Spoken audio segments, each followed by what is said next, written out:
In this video, we're going to talk about how to save or archive course materials, and we'll also look a little bit at about notifications for your course and your overall Schoology account.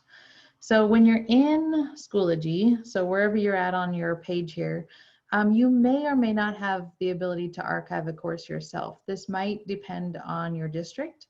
So if I go to courses, I'll show you where it's at. And if you go to My Courses up at the top right so that you get the full list, next to each section of a course, there's a little settings wheel. If you click on that, you might have the ability to archive a course. You can see on my page that I don't, so I don't have that ability, but you might. That's where you'd find it if you had archiving abilities.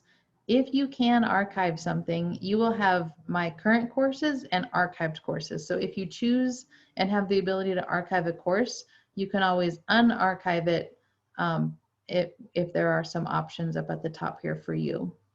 So for me, I might not be able to archive a course, but I can still make sure I save my resources. So if I come to the end of the year and I know that I just want to make sure that all of the content that I've created I can use again, if I click on that section, so now I'm back within my course, at the very top of the page under materials, there's an options, and I can save course to resources.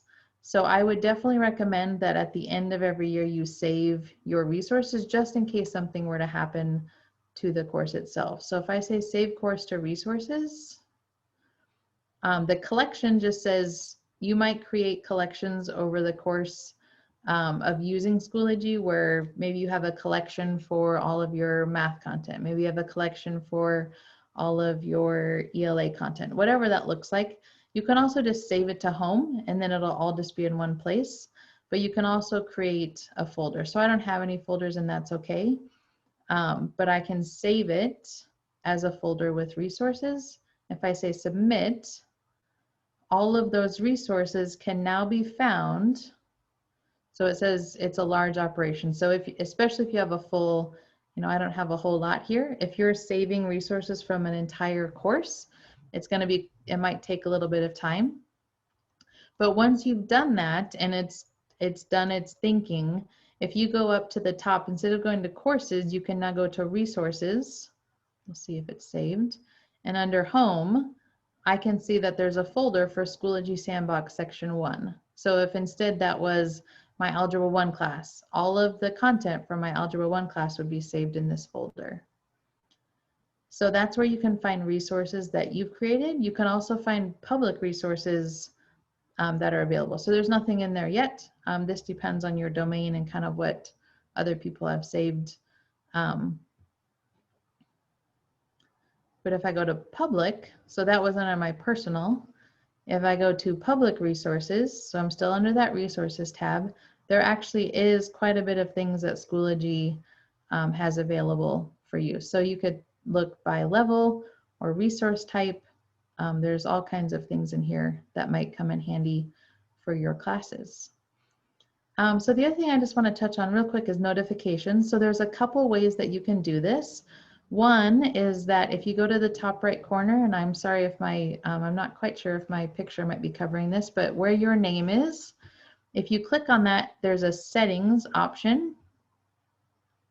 And within settings, one of the tabs is notifications. So from here, this is like your global notifications level. So if there was a course update that was posted, do I want to get an email? So right now I have quite a few things that are gonna notify me.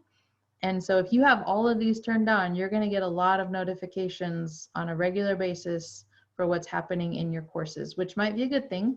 But if you don't want notifications for everything, you'll want to go in and turn some of these off. So maybe I want to make sure that for my courses, I want comments. I want to be notified when students comment on posts. So you just want to go through here and decide what you want for yourself. If I go back into courses, so that was the global. So again, if I go over to my name on the right and go to settings, so these are like global notifications. If I go into courses and click on an individual course, Notifications is also at the top right corner for this class as well. So if I click on notifications, I can see turn on or off some of these very specific items here, and then you just want to save your changes.